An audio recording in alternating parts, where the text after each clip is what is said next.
तर मंडळी ऐकलास काय मी काय म्हणतंय, आज एक पार्सल पाठवूचा होता म्हणून कुडाळला गेलंय आणि बाकी पण माल घालूचो होतो म्हणून कुडाळच्या स्टँडवर उतरलंय. थैना माल घातलंय आणि कुडाळच्या पोस्टात दिलंय. मंडळी माका सोशल मीडियाच्या माध्यमातून जे ऑर्डर्स मिळतात ना त्याचे जे कुरिअर असतात ते मी नेहमी पोस्टानंच पाठवत असते आणि पोस्टाची ती सुविधा खूप चांगली असा.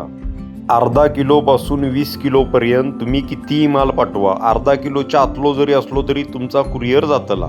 पोस्टाचा कुरिअर संपूर्ण भारतात खंय पण जाता.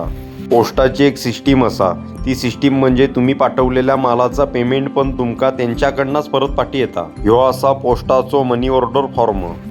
ह्या फॉर्माक दोन बाजू असतात, एका बाजूक पाठवणाऱ्याचो ॲड्रेस आणि एका बाजूक घेणाऱ्याचो ॲड्रेस, असे दोन ॲड्रेस ह्यावर टाकायचे. ह्या फॉर्मवर तुमच्या मालाचा झालेला पेमेंट अक्षरी आणि अंकामध्ये दोन्हीमध्ये लिहून पाठवून द्यायचा. तुम्ही ज्या पार्टीक माल पाठवतलास ना त्या पार्टीक त्या मालाबरोबरच तुमचो मनी ऑर्डरचो फॉर्म जाता आणि तिकडचो पोस्टमन त्या मालाबरोबर तो फॉर्म देऊन तुमचा झालेला पेमेंट बरोबर घेऊनच येता. एका बाजूक पाठवणाऱ्याचो ॲड्रेस, मोबाईल नंबर, त्याचबरोबर त्याचो पिन कोड, तसाच फॉर्मच्या दुसऱ्या बाजूक घेणाऱ्याचो ॲड्रेस आणि त्याचो पिन कोड, मोबाईल नंबर या सगळा टाकून पाठवायचा. कुरिअर पाठवण्याची पोस्टाची सुविधा ही प्रत्येक गावातना ठेवलेली असता. तुमच्या मालाचा पेमेंट प्लस तुमचे झालेले कुरिअर चार्जेस दोन्ही ॲड करून टाकला तरी चालता.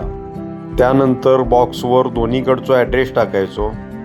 त्यानंतर तुमच्या बॉक्सचा वजन करून त्या वजनाप्रमाणे होणारा पेमेंट तुमका सांगितला जाता.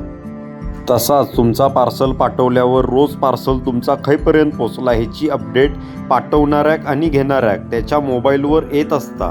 कुरिअर चार्जेसचा रिसीट पण तुमका मिळता. असो बारकोड पण वर लावतं. तुम्ही पण जर व्यवसाय करत असाल तर अशा पद्धतीने तुम्ही पार्सल तयार करून तुमच्या कस्टमरला तुमचा पार्सल पाठवत जावा. चला तर मग मंडळी, व्लॉग आवडलो तर सगळ्यांनी लाईक करा, शेअर करा, सबस्क्राईब करा. धन्यवाद.